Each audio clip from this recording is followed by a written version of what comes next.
White people have never known how to poop, and history proves it.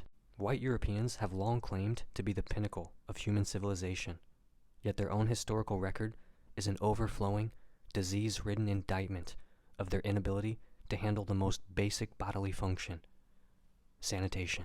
They built entire cities without proper waste management, filling their streets with excrement. For centuries, European towns and capitals were drowning in human and animal waste.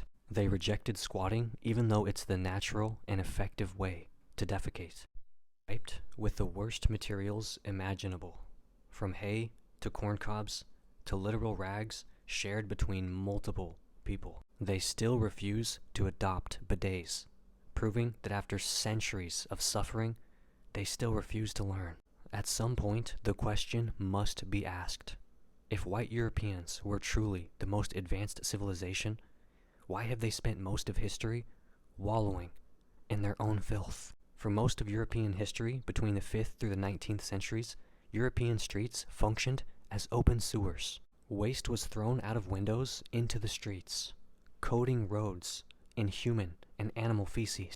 Even in major cities like London, Paris, and Amsterdam, raw sewage freely flowed into the streets for centuries. It took the deaths of tens of thousands from repeated plagues before any improvements were made at all. In 1858, the Great Stink forced the British government to act.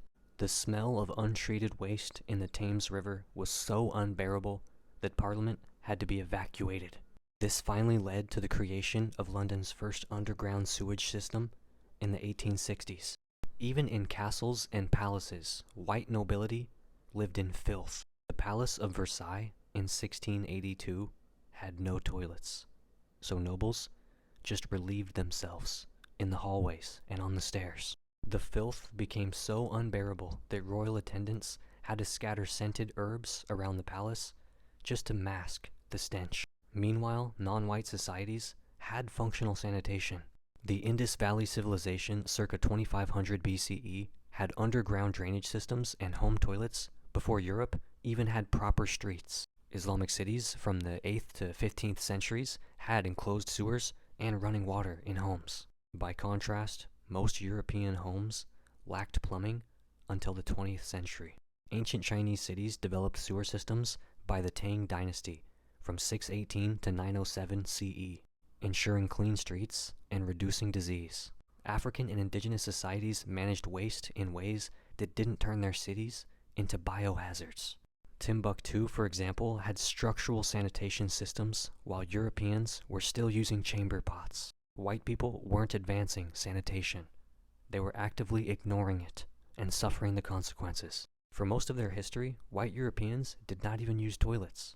Instead, they used chamber pots, outhouses, or even defecated in fields, streets, and castle corridors. Squatting is the anatomically correct way to poop, but white Europeans dismissed it out of some misplaced notions of civilization. Research shows that squatting prevents constipation, hemorrhoids, and digestive issues, yet white societies opted for a worse way. They still suffer from high rates of digestive problems, but refuse to acknowledge their historical mistake. Instead of using proper toilets, they invented the squatty potty to mimic the squatting position that non-white societies never abandoned. Meanwhile, other cultures have been pooping correctly this entire time.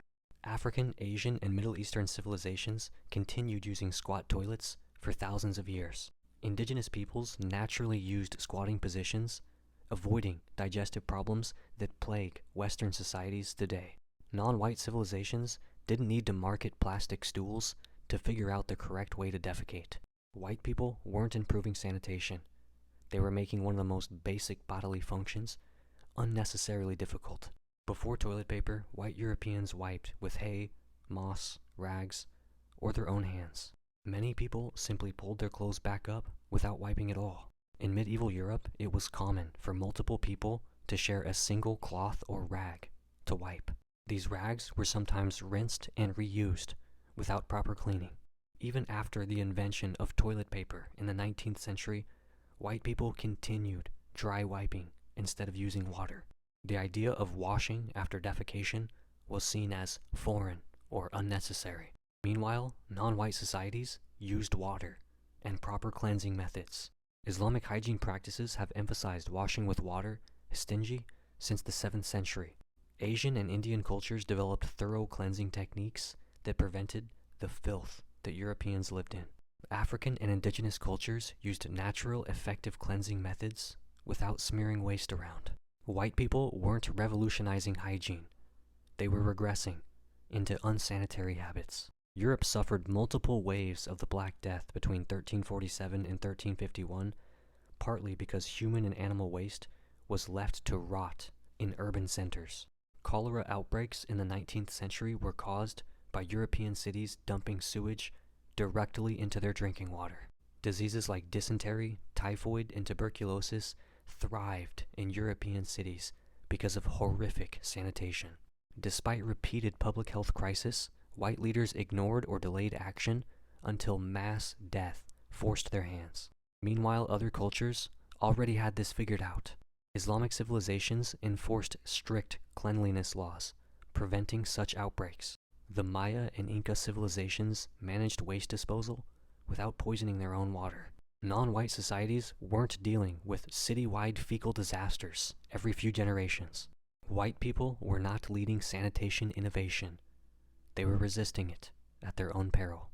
Even today, white people still mock bidets as foreign, while wiping with dry paper like it's the Middle Ages. Doctors have repeatedly confirmed that wiping alone is insufficient, yet they refuse to change. They spend billions on flushable wipes that clog plumbing instead of just using water. They act like bidets are exotic, despite their widespread use in the rest of the world. Meanwhile, the rest of the world has moved on. Bidets, water, and proper cleaning techniques are standard in many non-white societies. They don't need entire industries of scented toilet paper and wet wipes to compensate for bad hygiene. They figured out proper hygiene centuries before Europeans even considered washing after defecating. White people weren't mastering sanitation. They were resisting it out of sheer stubbornness. White people were not leading civilization. They were drowning in their own filth and calling it progress. Cope.